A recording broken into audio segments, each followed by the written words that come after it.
শুনছেন গল্প স্বল্প 107 FM রেইনবোতে।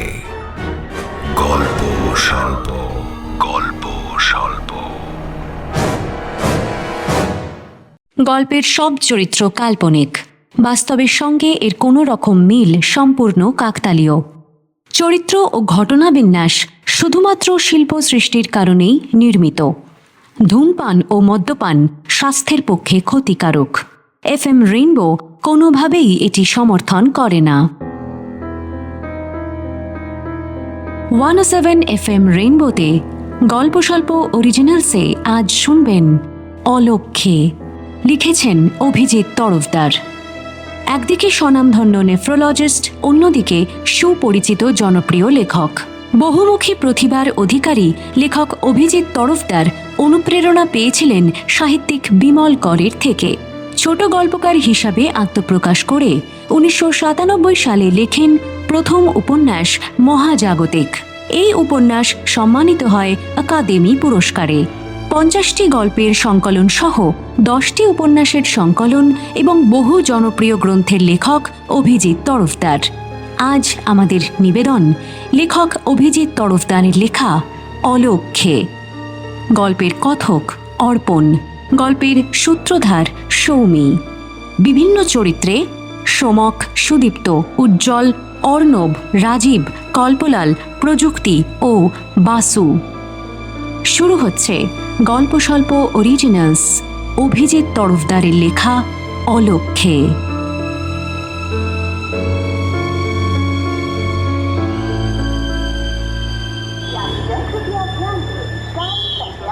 অসীম মিত্র, বরুণ ঘোষ আর তপন বরাট নিউ জলপাইগুড়ি স্টেশনে নেমে এদিক ওদিক তাকাচ্ছিলেন। বোঝা যাচ্ছিল কাউকে খুঁজছেন, কারো আসার কথা ছিল, না পেয়ে আতান্তরে পড়েছেন। বরুণ ঘোষ বহুকাল পুলিশের চাকরি করার সুবাদে অন্য দুজনের অবস্থা কিছুটা আন্দাজ করতে পারলেন।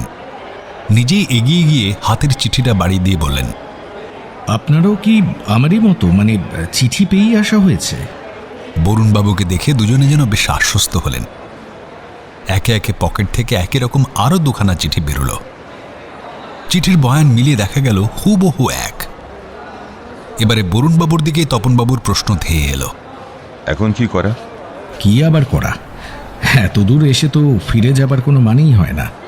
প্ল্যাটফর্মে যখন কেউ অপেক্ষা করছে না, চলুন একবার বাইরে গিয়ে দেখা যাক। সেখানেও কাউকে না পেলে তখন না হয় ভাবা যাবে।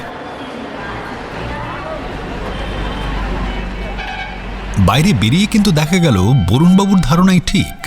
একটি অল্প বয়সী ছেলে একটা কাগজ মেলে দাঁড়িয়ে রয়েছে। সেখানে লাল কালিতে 3 জনের নামই জলজল করছে। বড় একটা গাড়ির পেছনে 3 জনের মাল ঢুকিয়ে সামনে এসে চালকের আসনে বসতে বসতে ছেলেটি বলল, গরম লাগছে নিশ্চয়ই। সিটের সামনে জলের বোতল আর কোল্ড ড্রিঙ্কসের ক্যান রাখা আছে, ওগুলো আপনাদেরই জন্য। আরও কিছু লাগলে বলবেন। তুমিও কি আকাশগঙ্গা ট্যুরিজমের কর্মী নাকি? আকাশগঙ্গা? না তো, আমার মালিকের তো গাড়ির ব্যবসা, উনিই আমাকে পাঠিয়েছেন। আচ্ছা, তা তোমার মালিকের নাম? প্রবীণ তামাং, দার্জিলিংয়ে থাকেন। ও, আমরাও কি দার্জিলিংয়ে যাচ্ছি? না না, মিরিক থেকে দার্জিলিং যাওয়ার রাস্তায় পাহাড়ের ওপর যে নতুন কটেজটা হয়েছে, আমরা সেখানেই যাচ্ছি।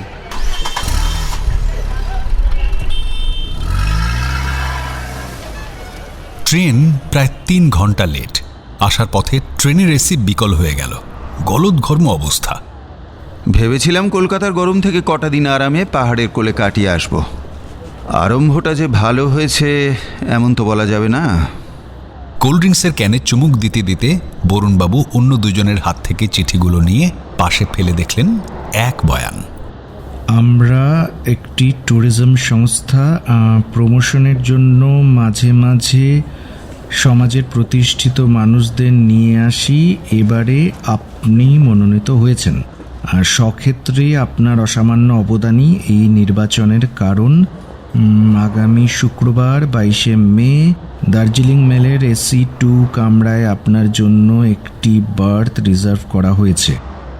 শনিবার সকালে নিউ জলপাইগুড়ি স্টেশনে পিকআপের বন্দোবস্ত থাকবে। ফেরার টিকিট এখানে পৌঁছলে দিয়ে দেওয়া হবে, একবার ঘুরে যান, ভালো লাগবে। ইংরেজিতে টাইপ করা চিঠি, চিঠির নিচে সইও হুবহু এক, হিজবিজি। কি নাম সঠিক বোঝা যায় না, তবে টিকিটটা জেনুইন, পেয়েই চেক করে নিয়েছিলেন। সবকিছু যাচাই করার সময় অবশ্য ছিল না, কারণ চিঠিটা কুরিয়ারে পৌঁছেছিল বুধবার বিকেলে। বাইরে যথেষ্ট গরম, গাড়ির মধ্যে এসি চালু করে দিয়েছে পিন্টু। এতক্ষণে ড্রাইভারের নাম জানা হয়ে গিয়েছে। গরম হাওয়া আস্তে আস্তে বেরিয়ে ভেতরটা ঠান্ডা করছে। হঠাৎ আমাদেরই ডাকলো কেন বলুন তো? তপনবাবুর কথায় মুখ ফিরিয়ে তাকালেন দুজনে। বরুণবাবুই উত্তর দিলেন, কারণ আপনাদের কথার একটা গুরুত্ব আছে। ফিরে গিয়ে যখন অভিজ্ঞতার বর্ণনা দেবেন, যারা শুনবে তারাও উৎসাহিত হয়ে আকাশগঙ্গার সঙ্গে যোগাযোগ করবে, আর সেটাই ওদের লাভ। হ্যাঁ, বুঝলাম। নতুন নতুন মার্কেটিং স্ট্র্যাটেজি। শোনা যায় ম্যানেজমেন্টের ভালো ভালো ছাত্র নাকি এইসব প্রতিষ্ঠানে যোগ দিচ্ছে। তাদেরই কারো মাথা থেকে বেরিয়েছে নিশ্চয়ই। এতক্ষণ চুপ করেছিলেন অসীম মিত্র, এবারে মুখ খুললেন। আমার ভাইরা ভাই দিল্লিতে থাকে, ওরাও সস্ত্রীক এরকম একটা সুযোগ পেয়ে কিছুদিন আগেই মুসৌরি থেকে ঘুরে এলো, একেবারে নামমাত্র খরচে। ফোনে সব শুনে আমার শালিকা সঞ্চয়িতা তো সঙ্গে সঙ্গেই বলল, ওমা তাই? না না, এতটুকু চিন্তা করবেন না জামাইবাবু, টিকিট যখন পাঠিয়ে দিয়েছে চলে যান। শিলিগুড়ি ছাড়িয়ে যেখান থেকে রাস্তাটা পাহাড়ের দিকে বাঁক নিয়েছে, তার কাছাকাছি গাড়ি দাঁড় করালো পিন্টু। বলল, খিদে পেয়ে গেছে নিশ্চয়ই। এখানে একটা দোকানে না ভালো পুরি আর হালুয়া বানায়, নিয়ে আসি? আর্মি ক্যান্টনমেন্ট ছাড়িয়ে গাড়ি জঙ্গল ছাড়িয়ে পাহাড়ের পথ ধরল। গরমও কমতে লাগলো একটু একটু করে। একটু পরেই ফেলে আসা পথ পাহাড়ের হাঁটুর নিচে ছবির মতো জেগে রইল। পাহাড়, গাছপালা, উপরে আকাশ, নিচে উপত্যকা। কিন্তু একই দৃশ্য কিছুক্ষণ দেখার পর ক্লান্তি চলে আসে, চোখের পাতা বন্ধ হয়ে আসে। রাত্রি জাগরণ, ক্লান্তি সবকিছু মিলিয়ে তিনজনই যখন ঘুমের আশ্রয়ে গাড়ি হঠাৎই বাঁক নিয়ে পিচ রাস্তা ছেড়ে ওপরে উঠতে শুরু করল। এবারে রাস্তা তার কৌলিন্য ত্যাগ করে পাথর সর্বস্ব কঙ্কালের চেহারা নিয়েছে। এবড়ো খেবড়ো রাস্তার প্রতিটা বাঁক দুরূহ ও দুর্গম। গো গো আওয়াজ করতে করতে গাড়িটা চড়াইয়ে উঠতে থাকে। শরীরের পুরনো কলকবজাগুলো পিন্টুর হাতে সঁপে দিয়ে তিনজনে অপেক্ষা করতে লাগলেন কতক্ষণে গন্তব্যে পৌঁছানো যায়। অবশেষে পিন্টু গাড়ি থামালো। বোঝা গেল তারপর আর কোথাও যাবার নেই। গাড়ির দরজা খুলতে খুলতে পিন্টু বলল, নেমে পড়ুন স্যারেরা, পৌঁছে গেছি। আমি লাগেজটা নামাচ্ছি। পিন্টু যতক্ষণে ডিকি থেকে মালগুলো নামাচ্ছে ততক্ষণে তিনজনে হাত পা ছাড়াতে চাতালের ওপর দু চার কদম হেঁটে নিলেন। তিন দিকে উঁচু পাহাড়, একদিকে গভীর খাদ। খাদের কিনারা ধরেই পিন্টুর বাহন এতখানি উঁচুতে পাহাড়ের শিখরে এনে ফেলেছে তাদের। সামনে শান্তভাবে প্রতীক্ষা করছে একটি পাহাড়ি কটেজ। লাল টালির ছাদ ফুঁড়ে উঠেছে ফায়ারপ্লেসের চিমনি, যার মাথায় সিলুয়েট হয়ে টাঙানো রয়েছে আস্ত একটা নীল আকাশ। অসীমবাবু মুগ্ধ বিস্ময়ে দেখছিলেন। অপূর্ব, অসাধারণ। তাঁরই মনের কথা, কিন্তু বললেন অন্য কেউ। মুখ ঘুরিয়ে অসীম দেখলেন বরুণবাবু আরেকটি দ্রষ্টব্যের সামনে স্তব্ধ হয়ে দাঁড়িয়ে আছেন। তপন বরাট ততক্ষণে বরুণবাবুর পাশে গিয়ে দাঁড়িয়েছেন।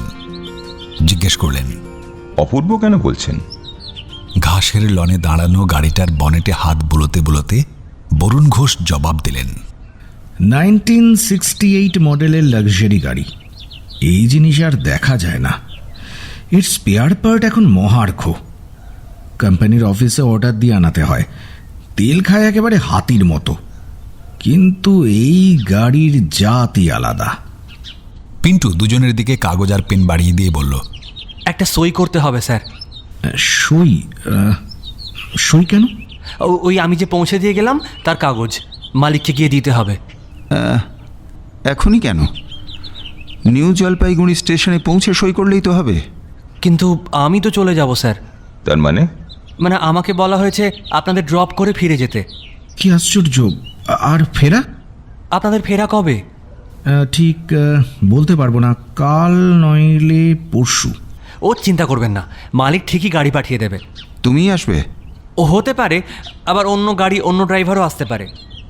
তপন বরাট সই করে দিলেন, কিছু টাকাও দিলেন বকশিস। সেলাম করে গাড়ি ঘুরিয়ে পিন্টু চলে গেল।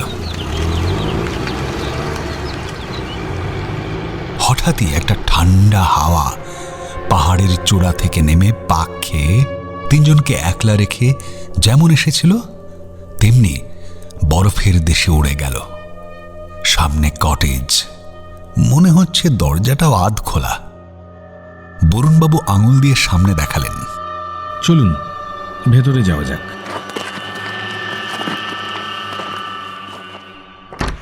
হোটেলে ঢুকলে কি দেখে মানুষ? একপাশে রিসেপশন, সেখানে হাস্যমুখে অভ্যর্থনা করেন হোটেল কর্মী। ঘরের চাবি বাড়িয়ে দিয়ে পাশে দাঁড়ানো কর্মচারীটিকে অনুরোধ করেন ঘর অবধি পৌঁছে দিয়ে আসতে। এখানে তাদের জন্য যে অভ্যর্থনা অপেক্ষা করছিল তা একেবারেই অন্যরকম। দরজা ঠেলে ভেতরে ঢোকে কাউকেই দেখতে পাওয়া গেল না।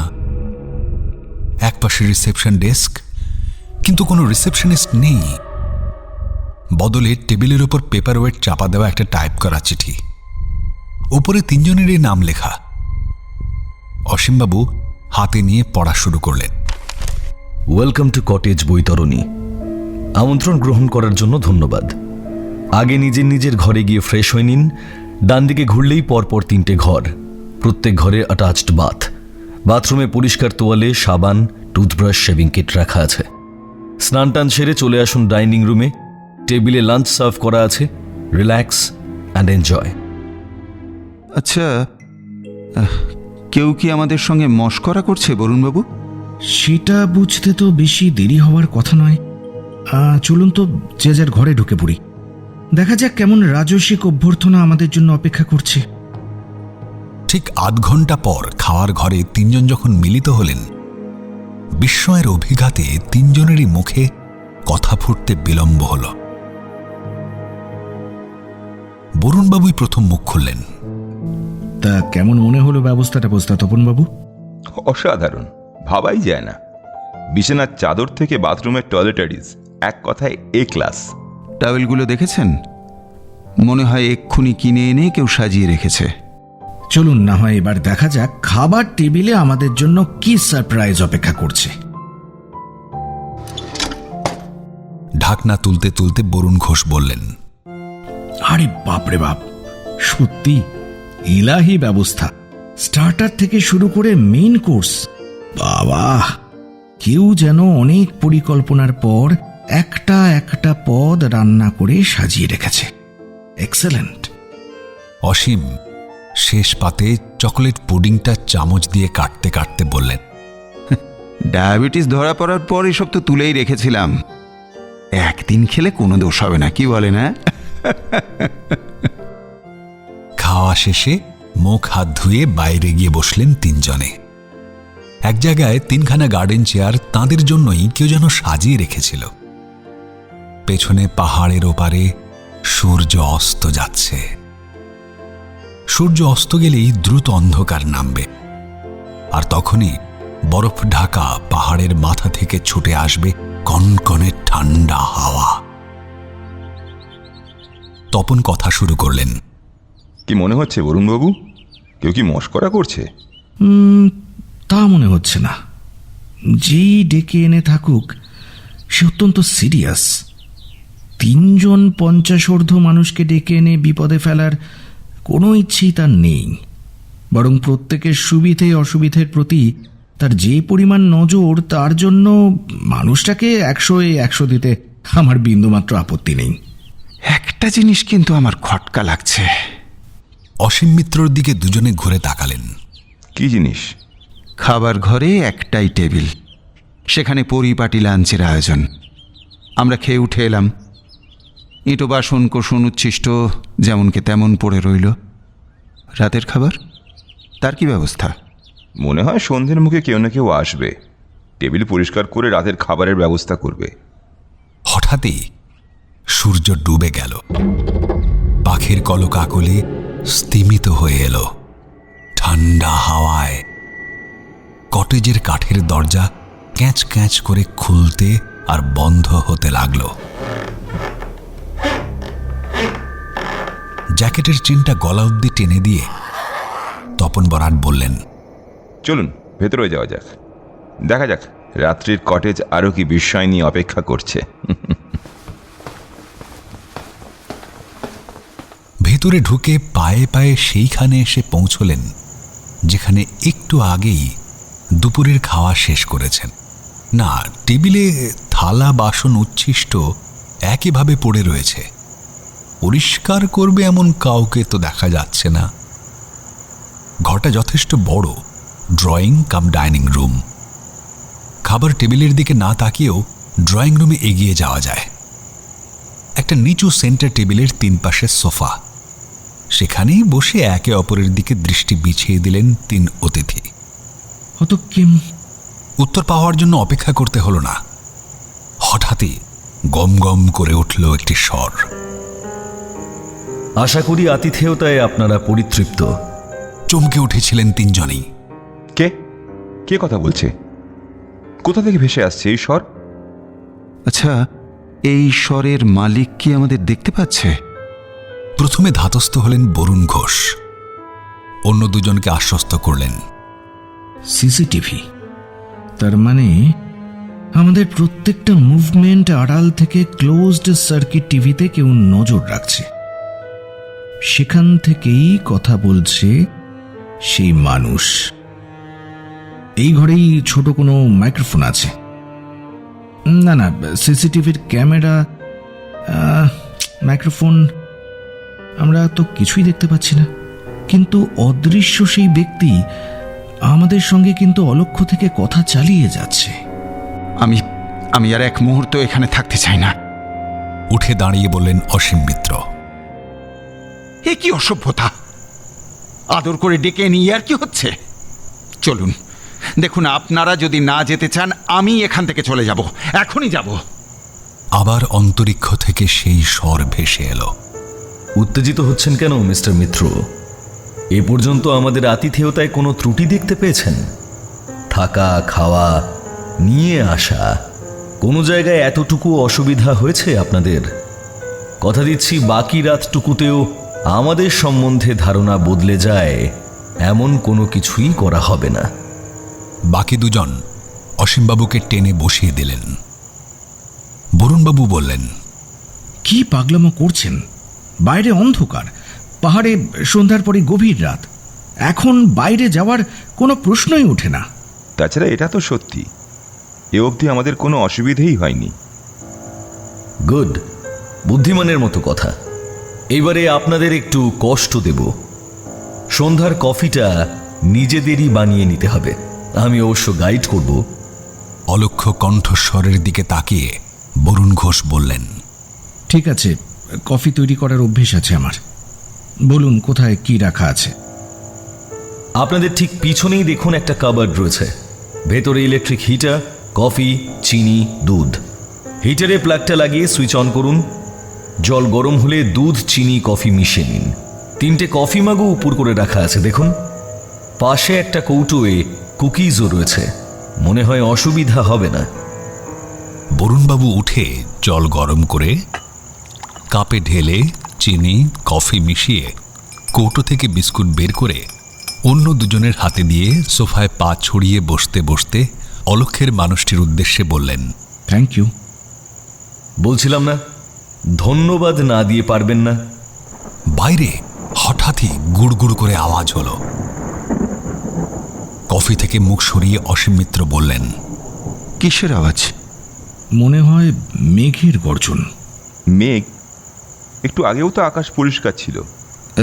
হ্যাঁ, এদিকে সন্ধ্যের আশেপাশে হঠাৎ হঠাৎ মেঘ করে বৃষ্টি শুরু হয়, সঙ্গে পাহাড়ি ঝড়। ভালোই হয়েছে আমরা বাইরে বেরোনোর চেষ্টা করিনি। অলক্ষ্যের কণ্ঠস্বর এবার বলে উঠল, আসুন এবার একটু গল্প করা যাক। গল্প? চোখে না দেখলে কি চুটিয়ে আড্ডা মারা যায়? সামনে আসুন না, সত্যিকারের আড্ডা মারা যাবে তাহলে। ভালো বলেছেন, কিন্তু অন্ধকারের আড়াল তো কত মানুষকেই লোকচক্ষুর বাইরে রেখে দেয়। আইনের হাত থেকে, শাসনের হাত থেকে নিজেকে সরিয়ে নিয়ে কতজনই তো দিব্যি ঘুরে বেড়ায়। সমাজ তার টিকিও স্পর্শ করতে পারে না, ঠিক কি না? আচ্ছা, কে বলুন তো আপনি যাত্রা দলের বিবেকের মতো কথা বলছেন, অথচ নিজেকে সকলের সামনে আনবার সাহসটুকু পর্যন্ত আপনার নেই। সাহস? ভালো বলেছেন আপনি, ঠিকই বলেছেন। আপনাদের মতো সাহস আমার নেই, ছিল না। সেই কারণেই এতদিন আপনাদের মুখোমুখি হতে পারিনি, কিন্তু অপেক্ষা করেছি। জানতাম সুযোগ একদিন আসবেই। হেয়ালি ছাড়ুন তো মশাই, যা বলার আছে তাড়াতাড়ি বলে ফেলুন। হঠাৎ বাইরে বিকট শব্দে বজ্রপাত হলো। কটেজের কাঠের দরজা জানালাগুলো থরথর করে কেঁপে উঠল। তিনজনে আওয়াজের তীব্রতায় কিছুক্ষণ স্তব্ধ হয়ে বসে রইলেন। অলক্ষের কণ্ঠস্বর আবার বলতে শুরু করলো। ঠিক বলেছেন ডক্টর বরাট, যা যা বলবার আছে তাড়াতাড়ি বলে না ফেললে হয়তো বলা হয়েই উঠবে না। আচ্ছা, একটা প্রশ্ন করি, উত্তরা মজুমদার বলে কাউকে মনে পড়ে? এই নাম জীবনে আমরা প্রথম শুনলাম। বরুণবাবুর মুখের কথা কেড়ে নিয়ে কণ্ঠস্বর বলে উঠল। একজন পুলিশ অফিসার হয়ে এমন কাঁচা কাজ করে ফেললেন বরুণবাবু। তিনজনের প্রশ্নের জবাব একাই, কাজটা কি ঠিক হলো? বাইরে ঘন ঘন বিদ্যুৎ চমকাচ্ছে। জানলার কাছে বিদ্যুতের আলো ঠিকরে ঠিকরে উঠছে, সঙ্গে আওয়াজ। বৃষ্টিও শুরু হলো বোধহয়। কিছুক্ষণ চুপ করে থেকে অলক্ষের স্বর আবার শুরু করল। মিস্টার মিত্র, আপনাকে দিয়েই শুরু করা যাক। উত্তরা আপনার আন্ডারেই থিসিস করত, বিশ্ববিদ্যালয়ের কৃতি ছাত্রী। আপনিও ছিলেন একজন দিকপাল অধ্যাপক।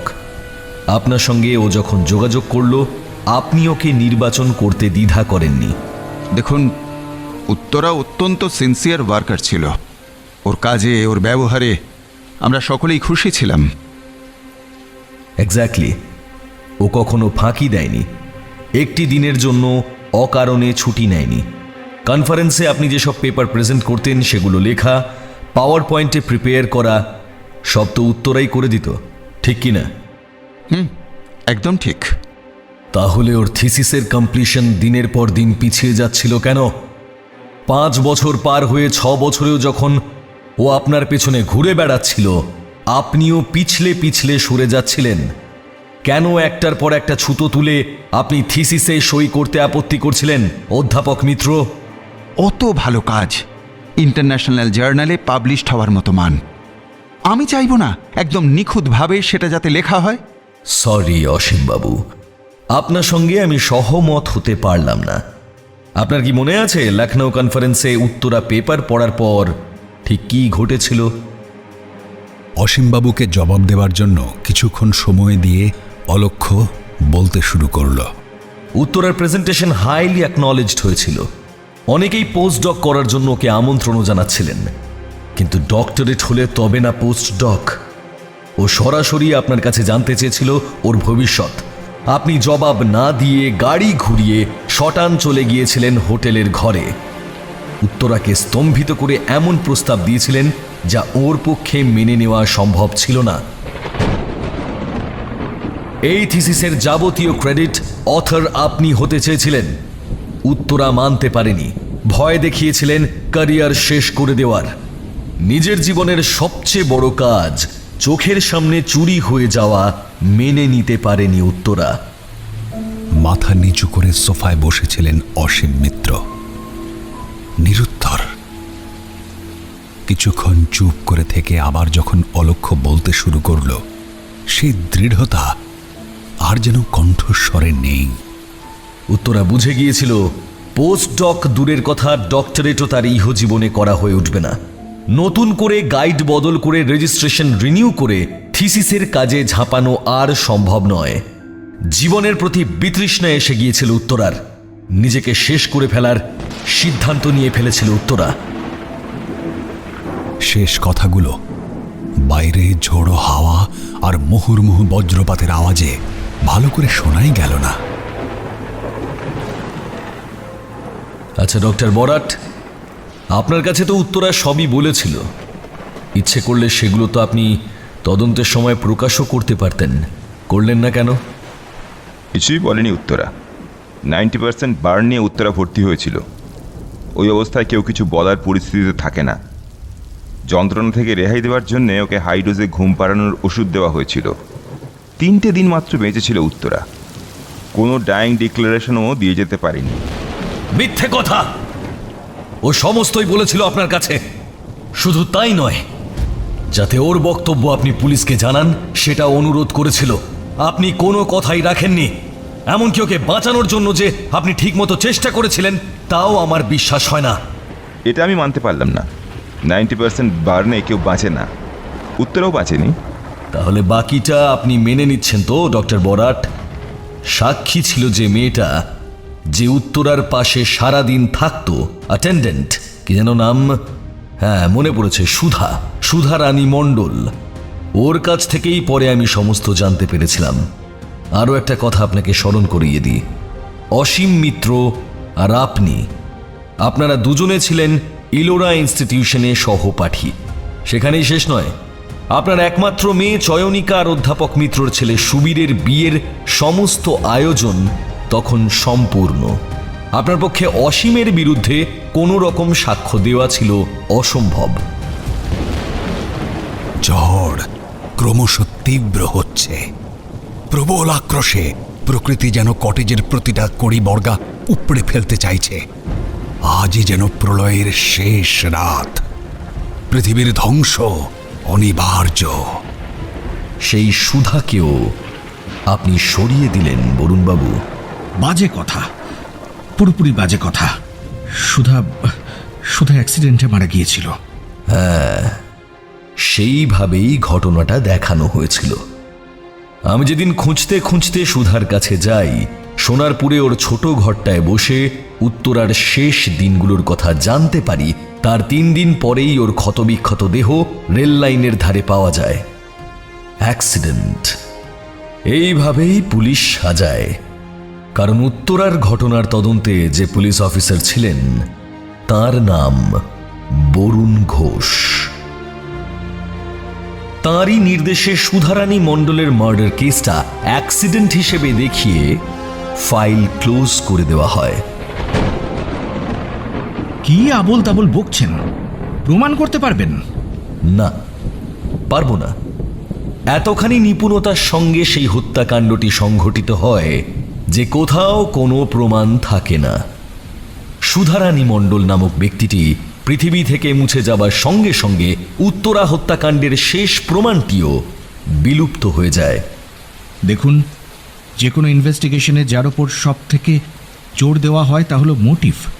কোথাকার কোন আয়ান অ্যাটেন্ডেন্ট, তাকে পৃথিবী থেকে সরাবার জন্য এত কাঠখড় পোড়াতে যাব কেন আমি? যাবেন, তার কারণ সেই সময় আপনার মাথার উপর ভিজিলেন্স এনকোয়ারির খাঁড়া ঝুলছিল।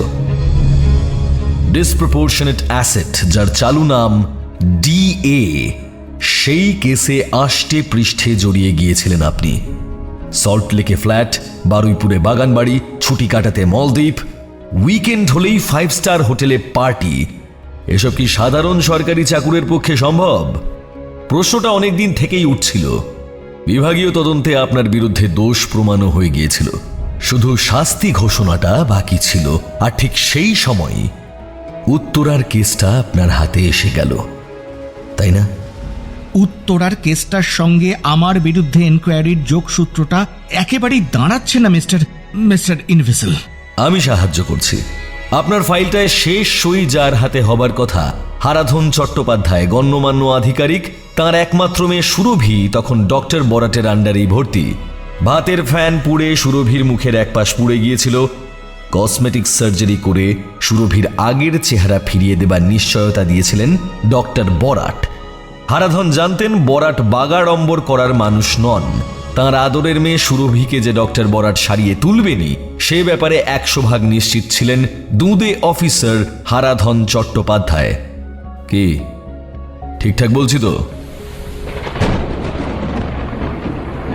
দেখা গেল বরুণ ঘোষের চওড়া কাঁধ যেন ভেতরে ঢুকে এসেছে, মাথাটা ঝুঁকে পড়েছে সামনে। গ্লাস থেকে ঢকঢক করে খানিকটা জল গলায় ঢেলে আত্মবিশ্বাস ফিরে পাবার চেষ্টা করছেন। বরুণ বাবু, আপনি ভালো করেই জানেন এর প্রতিটা অক্ষর সত্য, আপনার আর কিছু বলবার নেই। অসীম মিত্রকে নিয়ে আপনি ডক্টর বরাটের ফ্ল্যাটে গেলেন, অনেক রাত অবধি স্কচের বোতল সাজিয়ে আলোচনা হলো, আপনিই বোঝাতে সমর্থ হলেন যে এছাড়া আর রাস্তা নেই। ডক্টর বরাট সুরভিকে ওটিতে শুইয়ে হারাধন চট্টোপাধ্যায়কে সার্জেন্স রুমে ডেকে নিলেন। সন্তানের পিতামাত্রই জানেন কি অসহায় অবস্থা তখন হারাধন চট্টোপাধ্যায়ের। জীবনের একমাত্র অপরাধটি করতে সম্মত হলেন হারাধন। ওটি শেষ হবার আগেই অফিসে ফেরত গিয়ে বরুণ ঘোষের ফাইলটি নিয়ে ফিরে এলেন। অলক্ষের কণ্ঠস্বর আরো একবার বজ্রপাত, ঝড় অথবা বিষণ্ণতার আড়ালে অস্পষ্ট হয়ে গেল। কয়েক মুহূর্ত, তারপরেই গর্জে উঠল সে অন্তরালের কণ্ঠ। নিখুঁত ছক! হারাধন তার মেয়েকে ফিরে পেলেন। বরুণ ফিরে পেলেন তার ফাইল, যা কয়েক মিনিটের মধ্যে লাইটারের আগুনে ছাই হয়ে গেল। অসীম মিত্র নিটোল সম্মানের সৌধে আঁচড়টুকুও পড়ল না।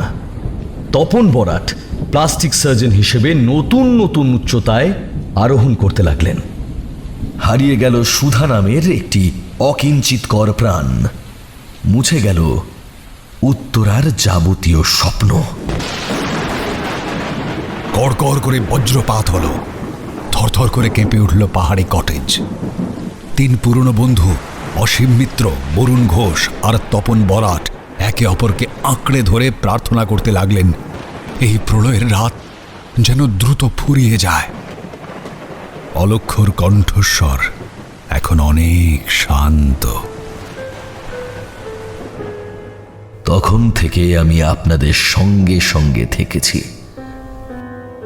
প্রফেসর মিত্রর স্ত্রী যখন ক্যান্সারে আক্রান্ত, কেমোথেরাপি নিতে বারবার হাসপাতালে যেতে হয়েছে, অসীমবাবুর মুখের দিকে তাকিয়ে বোঝবার চেষ্টা করেছি মানুষটা কি অনুতপ্ত। বরুণ ঘোষের স্ত্রীও যখন ছেড়ে চলে গেছেন, বরুণবাবুকে দেখেছি আর ভেবেছি এখনো কি মানুষটা নিজের ভুল বুঝতে পারবে না। হুইল চেয়ারে বসিয়ে পক্ষাঘাতগ্রস্ত স্ত্রীকে নিয়ে ডক্টর বরাট যখন সামনের পার্কে ঘুরে বেড়াতেন, তপনবাবুর মুখের রেখাতেও মনুষ্যত্বের শেষ চিহ্নটুকু খুঁজে নিতে আপ্রাণ চেষ্টা করেছি। বিশ্বাস করুন, আমার সমস্ত প্রয়াস বারবার যেখানে গিয়ে পৌঁছেছে তা হলো ব্যর্থতা, ব্যর্থতা আর ব্যর্থতা। এতক্ষণে বরুণ ঘোষ অনেকটাই নিজেকে সামলে নিয়েছেন, তার কণ্ঠের তেজও ফিরে এসেছে। আপনার অনেক জ্ঞানের বাণী তো শোনা হলো। এবার আমাদের দুটো প্রশ্নের ঠিক ঠিক জবাব দিন তো। 1 নম্বর, আপনার পরিচয়। কে আপনি? আপনি কে? উত্তরার সঙ্গে আপনার কি সম্পর্ক? আর দ্বিতীয় প্রশ্ন, এইভাবে ফাঁদ পেতে আমাদের 3 জনকে এক জায়গায় নিয়ে আসার উদ্দেশ্যটা কি? কি চান আপনি? কিছুক্ষণ স্তব্ধতা। কে আমি? উত্তরা আমার কে হয়, কি আসে যায় তাতে বলুন তো? আমি উত্তরার সহপাঠী হতে পারি, বন্ধু হতে পারি, প্রেমিক হতে পারি, কোনো নিকটাত্মীয়, এমনকি বাবাও হতে পারি, কিন্তু সত্যি কি তাতে কিছু যায় আসে? উত্তরা নামের একটি কৃতি ছাত্রীর স্বপ্ন, তার থিসিসের আশা যেদিন শেষ হয়ে গিয়েছিল, তার মৃত্যু তো সেদিনই ঘটে গিয়েছিল। তার আক্ষরিক মৃত্যুর দিনটি তো ক্যালেন্ডারের একটি বিন্দু।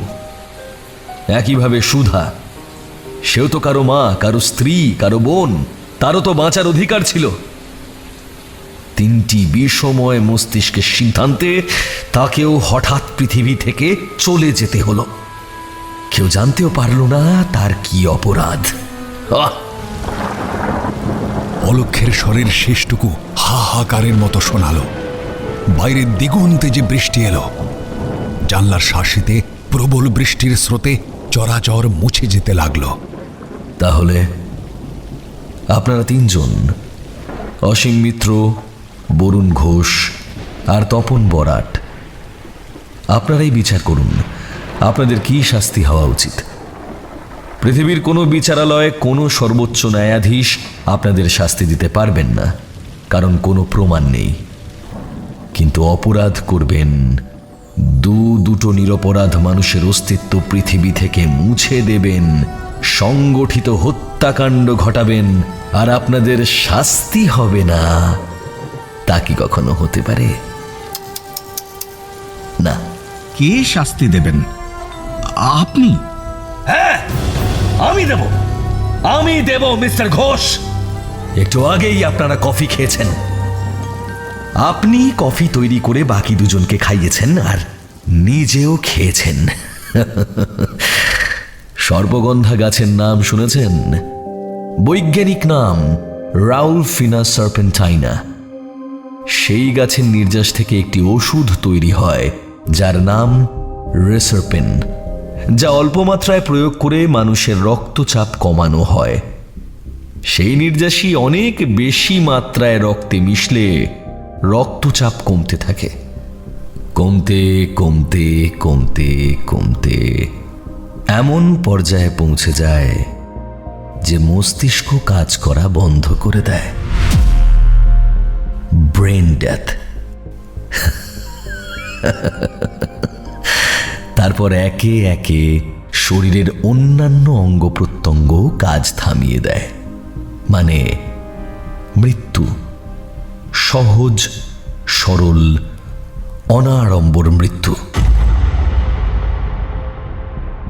আপনাদের কফিতে সেই ওষুধই আমি অত্যন্ত বেশি মাত্রায় মিশিয়ে দিয়েছি, আর ওষুধ তার কাজ করা শুরু করে দিয়েছে। আর কিছুক্ষণের মধ্যেই আপনাদের হাত পা অসাড় হয়ে যাবে, কথা জড়িয়ে যাবে, শ্বাস প্রক্রিয়া এবং হৃৎপিণ্ডের গতি স্তিমিত হয়ে আসবে। তিন বন্ধু পাশাপাশি বসে একে অপরের মৃত্যুর দৃশ্য উপভোগ করতে করতে জীবনকে স্মরণ করবেন। না, না, না! চিৎকার করে উঠে দাঁড়ালেন বরুণ ঘোষ। বিকট শব্দে খুব কাছে কোথাও বজ্রপাত হলো। ঘরের আলো নিভে গেল, থেমে গেল অন্তরাল থেকে ভেসে আসা কণ্ঠস্বর। কি হবে? কি হবে এবার? এইভাবে বসে বসে আমরা কি মৃত্যুর প্রতীক্ষা করব? আচ্ছা ডক্টর বরাট, ওই যে কি সব বলল, ব্লাড প্রেশারের ওষুধ না কি যেন, কথাগুলো সত্যি? ওই নামের একটা প্রেশারের ওষুধ সত্যি আগে ব্যবহার হতো, আজকালও খুঁজলে হয়তো বাজারে পাওয়া যাবে। তার মানে কথাগুলো সত্যি না মিথ্যে পরিষ্কার বোঝা গেল না। অন্ধকারে কেউ কারো মুখ দেখতে পাচ্ছিলেন না। নিঃশ্বাস প্রশ্বাস নড়াচড়ায় শুধু বোঝা যাচ্ছিল বরুণ ঘোষের পাশে অসীম মিত্র আর তার পাশে তপন বরাট বসে আছেন। মাঝে মাঝে বাইরে বিদ্যুৎ চমকে উঠছিল। তার আলোয় তিনটে মানুষের ফ্যাকাশে মুখ একবার করে আলোকিত হয়েই আবার গভীর অন্ধকারে ডুবে যাচ্ছিল। কিছুক্ষণ পর বরুণ ঘোষ বলে উঠলেন, একটাই বাঁচোয়া অন্ধকারের আড়াল থেকে ভয় দেখানো বন্ধ হয়েছে। তাছাড়া আমার নিশ্চিত বিশ্বাস ক্লোজড সার্কিট টিভিতে ওই মানুষটি আমাদের প্রতিটি মুভমেন্টের ওপর নজর রাখছিল। পাওয়ার চলে যাওয়ায় সেটাও আর সম্ভব হচ্ছে না। তাতে কি বা এলো গেল? ওর কথাগুলো যদি সত্যি হয় তাহলে মৃত্যুর জন্য অপেক্ষা করা ছাড়া তো কোনো উপায় নেই। কে বলেছে? বলুন, কি করার আছে আমাদের? এখান থেকে চলে যাওয়ার একটা চেষ্টা তো করা যেতেই পারে। বরুণ ঘোষের কথায় দুজনে চমকে উঠলেন। চলে যাওয়া এই ঝড় জল দুর্যোগের মধ্যে? অফকোর্স, রাস্তা ছেড়ে পাহাড়ি পথে আমরা যখন ওপরে উঠলাম, এবড়ো খেবড়ো পথ, খুবই খারাপ অবস্থা রাস্তার, কিন্তু দূরত্ব মোটেও বেশি নয়। কিলোমিটারের হিসেব করলে বড়জোর 3 থেকে 4 কিলোমিটার হবে। বিদ্যুৎ চমকাচ্ছে ঘন ঘন। বিদ্যুতের আলোয় রাস্তা দেখে আমরা যদি নিচে নেমে যেতে পারি, বড় রাস্তা দিয়ে মাল বোঝাই লরি যাচ্ছে একের পর এক। হাত দেখালে থামবে না। বিশেষত আমাদের জামা কাপড়, চেহারা, ছবি এসব দেখে মনে হয় না। কি দরকার হতো ঝক্কি ঝামেলায় গিয়ে? কোনো রকমে বাকি রাতটুকু কাটাতে পারলে। অর্ধেক রাত তো পার হয়েই গেছে। সকাল হলেই লোকজনের দেখা পাওয়া যাবে, আমাদেরও আর কোনো চিন্তা থাকবে না। অসীম মিত্র পা ছড়িয়ে সোফায় গা এলিয়ে দিলেন। রাতটা কাটবে বলছেন? তপন বরাট সন্দিগ্ধ গলায় জিজ্ঞেস করলেন। আমার তো তাই মনে হয়। শুধু শুধু ভয় দেখানোর জন্যেই ওই সব বলছিল। ভয় দেখানোর জন্য এত আয়োজন? এসি 2 টায়ারের টিকিট, গাড়ির বন্দোবস্ত, পাহাড়ি কটেজ, খাওয়া দাওয়ার এলাহি ব্যবস্থা, সিসিটিভি। তাছাড়া যে এত কিছু করেছে সে কি জানতো আজ এরকম দুর্যোগ নামবে? তাছাড়া রেজার পিনের কথাগুলো কিন্তু 100% সত্যি। তপন বরাটের কথা শেষ হয়ে যাবার পর কিছুক্ষণ স্তব্ধতা। অবশেষে বরুণ ঘোষ মুখ খুললেন। আমি একটা রিস্ক নিতে চাই, ক্যালকুলেটেড রিস্ক। যদি সত্যি আমাদের কফিতে বিষ মেশানো থাকে, মৃত্যুর সম্ভাবনা 100 ভাগ। কাল সকালে অথবা আরও পরে কেউ না কেউ এসে আমাদের মৃতদেহ আবিষ্কার করবে। যদি আমরা পাহাড়ি রাস্তায় নিচে নামবার চেষ্টা করি, বড়জোর ঘণ্টাখানেক লাগবে বড় রাস্তায় পৌঁছতে। হাত দেখিয়ে গাড়ি থামিয়ে কাছাকাছি হাসপাতাল বা নার্সিংহোমে পৌঁছতে ধরে নিচ্ছি আরও 1 ঘন্টা। 2 ঘন্টা যদি বেঁচে থাকতে পারি, আমরা কিন্তু বেঁচে গেলাম। আপনাদের মধ্যে কেউ কি সঙ্গে আসতে চান? ডক্টর বরাট উঠে দাঁড়ালেন। এই মৃত্যুপুরীতে আর আমি এক মুহূর্ত থাকতে চাই না। চলুন, কোথায় যেতে হবে? যেতে গিয়েও বরুণ ঘোষ ঘুরে দাঁড়ালেন। প্রফেসর মিত্র, আপনি কি সিদ্ধান্ত নিলেন? একা সারা রাত এইখানে? এক যাত্রায় পৃথক ফল হয়ে কি লাভ বলুন তো? 3 জনে কটেজের বাইরে আসতেই পাহাড়ি ঝড় 3টে শরীরের উপর আছড়ে পড়ল। হাওয়ার বেগ এত প্রবল, মনে হচ্ছে পাহাড়ের ওপর থেকে ছিটকে খাদের গভীরে ফেলে দেবে। সঙ্গে বৃষ্টি। বৃষ্টির তোড়ে 2 ফুট দূরত্বের জিনিসও ভালো করে দেখা যাচ্ছে না। মাঝে মাঝে বজ্রপাত। আর বিদ্যুতের আলোয় পাহাড় ও বনানীর সমাহিত ধারা স্নানে যেন ছন্দপতন হচ্ছে। বরুণ হাত বাড়িয়ে দিলেন। অসীমবাবু, তপনবাবু, আমার 2 হাত শক্ত করে ধরুন। সাবধানে সাবধানে মেপে মেপে পা ফেলুন। একজনের পা পিছলে গেলেই সঙ্গে সঙ্গে তাকে ধরে ফেলা চাই। মনে রাখবেন, এই যাত্রায় হয় আমরা 3 জনেই বেঁচে ফিরব, নইলে থাক সে কথা।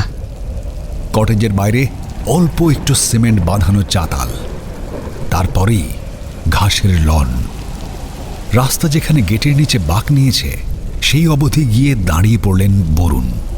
কি হলো? কি হলো? অন্য 2 জন একসঙ্গে জানতে চাইলেন। দেখতে পেয়েছেন কেমন কেমন স্থিরভাবে জিনিসটা দাঁড়িয়ে রয়েছে? ও কি কিছু বলতে চাইছে? বরুণ ঘোষের দৃষ্টি লক্ষ্য করে 2 জনে তাকিয়ে দেখলেন ওই লাক্সারি গাড়িটা লনের ওপর দাঁড়িয়ে এক মনে ভিজে চলেছে। কি পাগলামি করছেন? চলুন হাঁটতে শুরু করা যাক। হাঁটতে তো হবেই, কিন্তু তার আগে একবার দেখে যাব না?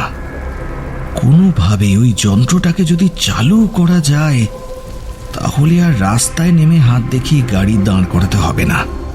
এটাতে চড়েই শটান কোনো হাসপাতালে পৌঁছে যাওয়া যাবে। বরুণ ঘোষের হাত ধরে অসীম মিত্র আর তপন বরাট ভিজে লনের ওপর দিয়ে ব্যালেন্স করে দৌড়ে গাড়িটার কাছে যখন পৌঁছলেন, 3 জনে হাঁপাচ্ছেন। বরুণ ঘোষ পরম স্নেহে গাড়ির বনেটে হাত বুলোতে বুলোতে বলতে লাগলেন, হোয়াট আ বিউটি! হ্যাঁ, এই গাড়ি এককালে আমি চালিয়েছি, জানেন। বহরমপুরে যখন পোস্টিং ছিল বরুণবাবু, আপনি আপনি কি পাগল হয়ে গেলেন নাকি? তাড়াতাড়ি দেখুন গাড়িটা চালানো যায় কিনা, দেখুন দেখুন। সামনের দরজা খুলেই চমকে উঠলেন বরুণ ঘোষ। আশ্চর্য! কি হলো? বরুণবাবুর বাড়ানো তর্জনী যেদিকে নির্দেশ করছিল সেদিকে তাকিয়ে বাকি দুজনও চমকে উঠলেন। তপনবাবু বলে উঠলেন, চাবি? গাড়িতে নিশ্চয়ই মাঝে মাঝে স্টার্ট দেওয়া হয়। যেই দিক শেষবার স্টার্ট দিয়ে সে চাবি খুলে নিতে ভুলে গেছে। অসীমবাবু, তপনবাবু, ভগবান আমাদের রক্ষা করেছেন। উঠে পড়ুন, আর এক মুহূর্ত এখানে অপেক্ষা করা নয়, চলুন। বরুণ ঘোষ স্টিয়ারিং এ, পাশে অসীম মিত্র, পিছনের সিটে তপন বরাট বসতে না বসতেই গাড়ির ইঞ্জিন গর্জন করে উঠল।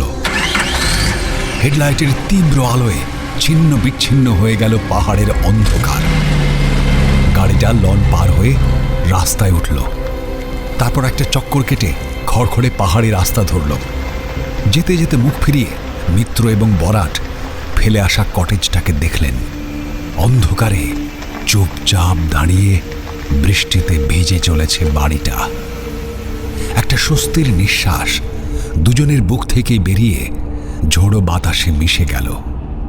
ঝড় কি ক্রমশ স্তিমিত হয়ে আসছে? বৃষ্টির জোরও কি কমতির দিকে?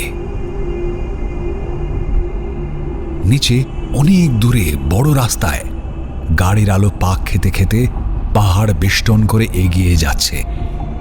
মৃত্যু থেকে জীবন আর কয়েকটা মিনিট, বড় জোর ঘন্টার অপেক্ষা। হঠাৎই গাড়ি বড় একটা বাঁক নিল, আর তারপরেই বরুণ ঘোষ চিৎকার করে উঠলেন, এ কি, এ কি, এ কি! হেডলাইটের আলোয় দেখা গেল একটা গাছ ভেঙে রাস্তার অর্ধেক আটকে আড়াআড়ি পড়ে আছে।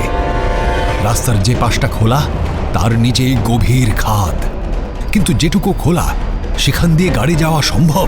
আরে কি করছেন? ব্রেক কষুন! বরুণ ঘোষের হাতের নখ স্টিয়ারিং এ চেপে বসেছে, কপাল বেয়ে দরদর করে নেমে আসছে ঘামের ধারা। কি হলো মিস্টার ঘোষ? ব্রেক কষুন, দাঁড় করান! Brake, brake! এই গাড়িতে ব্রেক বলে কিছু নেই। কোনো ব্রেকই কাজ করছে না তো। ব্রেক কাজ করছে না। পড়ে থাকা গাছের গুঁড়িতে ধাক্কা খেয়ে গাড়িটা বাঁদিকে কাত হলো, তারপর গভীর খাদের উদ্দেশ্যে ডানা মেলে উড়ে গেল।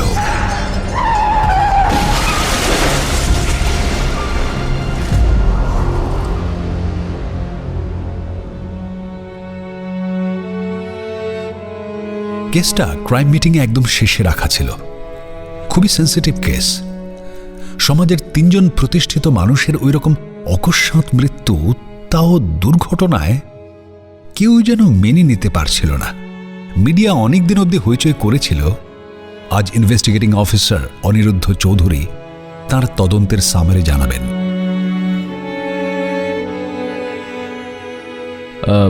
সমস্ত অ্যাঙ্গেল এক্সপ্লোর করা হয়েছে স্যার। কেন 3 জন বিভিন্ন পেশার মানুষ, একজন অধ্যাপক, একজন চিকিৎসক এবং একজন পুলিশ অফিসার একত্র হলেন জানা যায়নি। হতে পারে তারা একে অপরের প্রিয় বন্ধু, ছুটি কাটাতে গিয়েছিলেন, কিন্তু বাকি অনেক কিছুই হিসেবে মিলছে না। তারা 3 জনই কলকাতা থেকে দার্জিলিং মেলের AC 2 টায়ার কম্পার্টমেন্টে নিউ জলপাইগুড়ি স্টেশনে পৌঁছেছিলেন। ট্রেনের টিকিট কাটা হয়েছিল ক্যাশে। যে গাড়িটিতে তারা স্টেশন থেকে কটেজ অবধি গিয়েছিলেন তার ড্রাইভার নামিয়ে দিয়েই ফিরে আসে। যে এজেন্সির গাড়ি, তারাও অ্যাডভান্স পেমেন্ট পেয়ে গেছে, তাও ক্যাশ। কটেজের মালিক, সেও কটেজ ভাড়া দিয়েছে 1 রাত্রির জন্যই, তার পেমেন্টও হয়েছে ক্যাশেই, অ্যাডভান্সড পেমেন্ট। কেউই টাকা দিতে কে এসেছিলেন সেই ব্যাপারে কোনো কংক্রিট ইনফরমেশন দিতে পারেনি। অনিরুদ্ধ থামলেন। প্রশ্ন এলো সুপিরিয়র অফিসারের থেকে, ফরেন্সিক রিপোর্ট, ভিসেরা? স্যার, কটেজে খাওয়া দাওয়া করেছিলেন 3 জন। উচ্ছিষ্ট পড়েছিল, খাবারের প্লেট, কাপ ডিশ, সব জায়গা থেকেই ফরেন্সিক টেস্টের জন্য স্যাম্পল পাঠানো হয়েছিল, আর গতকালই ভিসেরা রিপোর্টে এসে গেছে। Any evidence of poisoning? না স্যার, কোথাও কোনো বিষ প্রয়োগের প্রমাণ পাওয়া যায়নি। একটা বিষয় কি জানো তো অনিরুদ্ধ, বরুণ ডিপার্টমেন্টাল এনকোয়ারিতে উপযুক্ত প্রমাণের অভাবে ক্লিনচিট পেলেও ভিজিলেন্স এনকোয়ারিতে ধরা ঠিক পড়তই। আর এটা তো ডিপার্টমেন্টের কারো অজানা নয় যে শাস্তি ওকে আজ না হয় কাল ঠিক পেতেই হতো। ও হচ্ছে যাকে বলে আমাদের পুলিশ ডিপার্টমেন্টের ব্ল্যাক শিপ। এরকম এক একজন একটা পেশাতে থাকলেই না সে পেশার যাবতীয় মান সম্মান গৌরব সব জলাঞ্জলি যায়। কত অফিসারের নিষ্ঠা ত্যাগ কর্তব্যপরায়ণতা মুহূর্তেই শেষ হয়ে যায় এই একজন লোভী স্বার্থান্বেষী মানুষের অপরাধের কারণে। মারা গেছে ঠিকই, না হলেও জেলই হতো। যাই হোক, ফাইল ক্লোজের প্রসেস স্টার্ট করে দাও। মাথা নেড়ে নিজের সুপিরিয়র অফিসারকে স্যালিউট করে ফাইল হাতে বেরিয়ে গেলেন অনিরুদ্ধ চৌধুরী।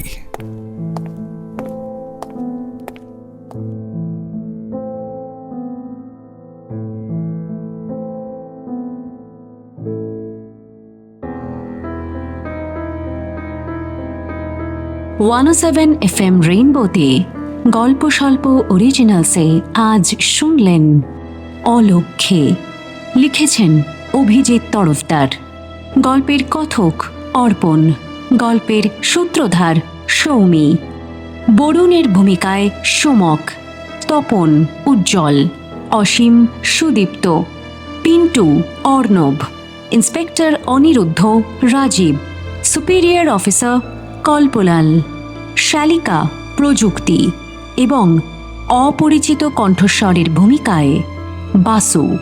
সমগ্র পরিকল্পনা ও পরিচালনা শুভদা।